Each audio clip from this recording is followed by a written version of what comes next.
আসসালামু আলাইকুম রহমতুল্লাহ বরকাত। শুনেন, নামাজ না পড়লে মানুষ কি মুসলমান থাকতে পারে, কি কাফের হয়ে যায়?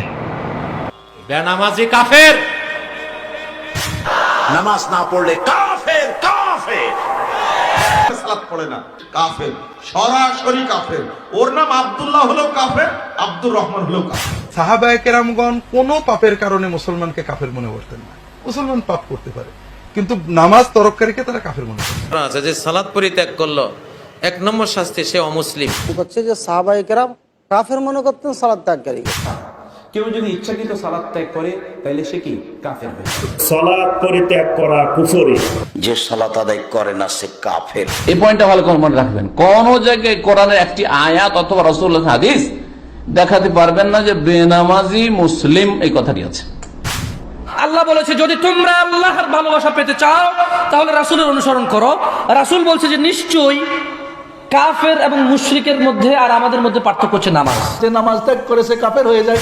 বেনামাজিরা জানবে কি করে সালাত ত্যাগ করলে যে মানুষ ইসলাম থেকে খারিজ হয় সেটা তো আলেমরাই জানে না। নামাজ যদি একেবারেই না পড়ে সে কাফের হয়ে যায়। ইচ্ছাকৃত নামাজ ত্যাগ করলে সে কাফের হয়ে যায়। যে নামাজ পড়ে না আহমদ বিন হাম্বলের মতে সে কাফের। গোটা আরব হাম্বলি মাযহাব মানে, সে আহমদ বিন হাম্বলের ফতোয়া ইন্না তারিকাস সালাতি ইউকাফফার ওয়া ইউকতালু মুরতাদ্দা। বেনামাজি কাফের, আর বেনামাজির মৃত্যুদণ্ড কার্যকর করতে হবে। মুরতাদ হিসেবে বেনামাজিকে হত্যার পর আহমদ বিন হাম্বলের মতে তার জানাজা নাই, গোসল নাই, দাফন নাই। এটা কার ফতোয়া? মাযহাব কয়টা? 3টার মতে বেনামাজির শাস্তি কি? জোরে বলতে হবে। রইল কোনটা? রইল কোনটা? শ্রেষ্ঠ মাযহাব হানাফি মাযহাব।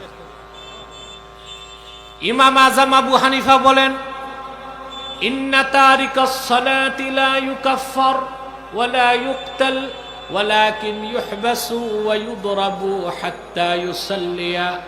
বেনামাজিকে কাফের বলা যাবে না, মৃত্যুও দেওয়া যাবে না, তবে তাকে জেলখানায় বন্দী করতে হবে, অ্যারেস্ট করতে হবে। যতদিন নামাজ না শুরু করে তারে বেত্রাঘাত করতে হবে। তাতেই বোঝা যায় হানাফি মাযহাব বিশুদ্ধ মাযহাব, ইমাম আযম শ্রেষ্ঠ ইমাম। সাহাবায়ে কেরামদের মধ্যে কোনো ইখতিলাফ, দুটি মত ছিল না।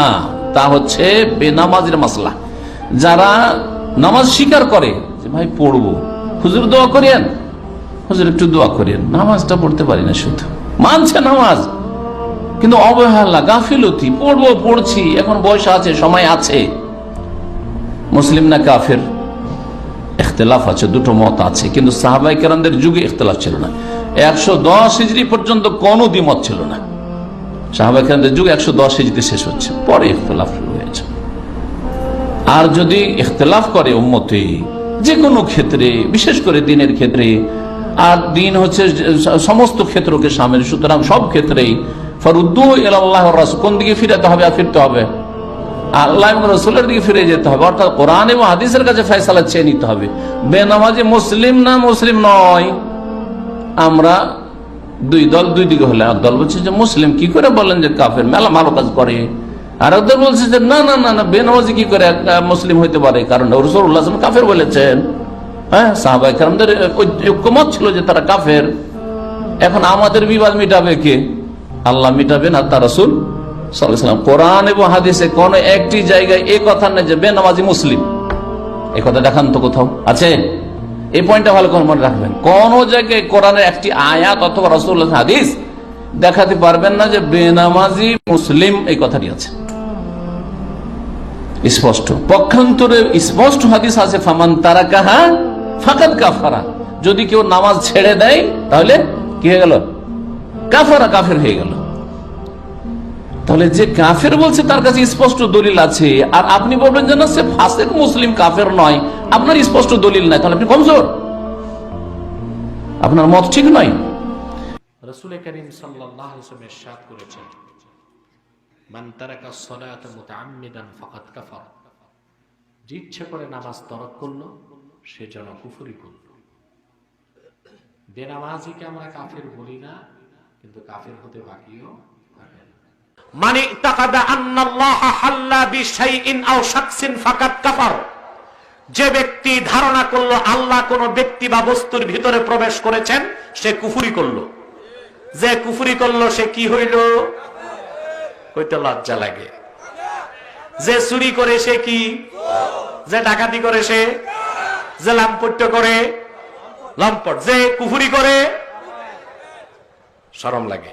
স্বামী স্ত্রীর মধ্যে যদি কেউ পুরো কাফের হয়, সালাত আদায় করে না, তাহলে কি তারা স্বামী স্ত্রীর মতো মেলামেশা করতে পারবে? যদি কাফের হয় তো মেলামেশা করতে পারবে না। যদি সন্দেহ তাকে দূর করতে হবে, অনেক সময় নামাজ সালাত পড়ছে না, কেন পড়ছে না জানতে হবে। যদি জানে যে বিশ্বাস করে না তো কাফের, যদি বিশ্বাস করে পড়তেছি পড়বে, তাহলে অলসতা করতেছে, তাকে বাধ্য করতে হবে সালাত আদায়ে।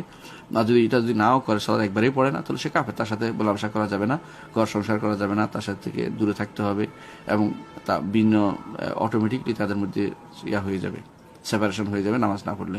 এটা তাকে বুঝাতে হবে, এটা শরীয়তের বিধান, নামাজ না পড়লে কাফের হয়ে যাবে। এই নামাজ না পড়লে, কতটুকু নামাজ না পড়লে কাফের হয়ে যাবে এটা নিয়ে মতভেদ আছে। কেউ বলছে যদি অল্প স্বল্প করে একবার দুইবার করলেও কাফের, যদি একটা দুর্বল মত। বিশুদ্ধ মতে যদি নামাজ না পড়া তার হেবিটে পরিণত, অভ্যাসে পরিণত হয়ে যায়, তখন সে কাফের হয়ে যাবে। অর্থাৎ জানেন যে নামাজ পড়ে না, বা জুমা পড়ে মাঝে সপ্তাহে একবার, তাহলে সে নামাজ পড়ে না। জুমা পড়লে নামাজ পড়া ধরা হয় না, অথবা ঈদে নামাজ পড়ছে, ঈদেও নামাজ পড়া ধরা হয় না। নামাজ পড়তে হবে, পড়ে মাঝে মাঝে ছুটে গেলে কারণ এটার কারণে কাফের হয়ে যাবে না, যে আবার যেন এটাকে পূরণ করে নেয়, তওবা ইস্তেগফার করে, এবং সেটা যেন সে কাজা করে, এটাকে বুঝাতে হবে। এটা হচ্ছে বিধান। বেনামাজি কাফের,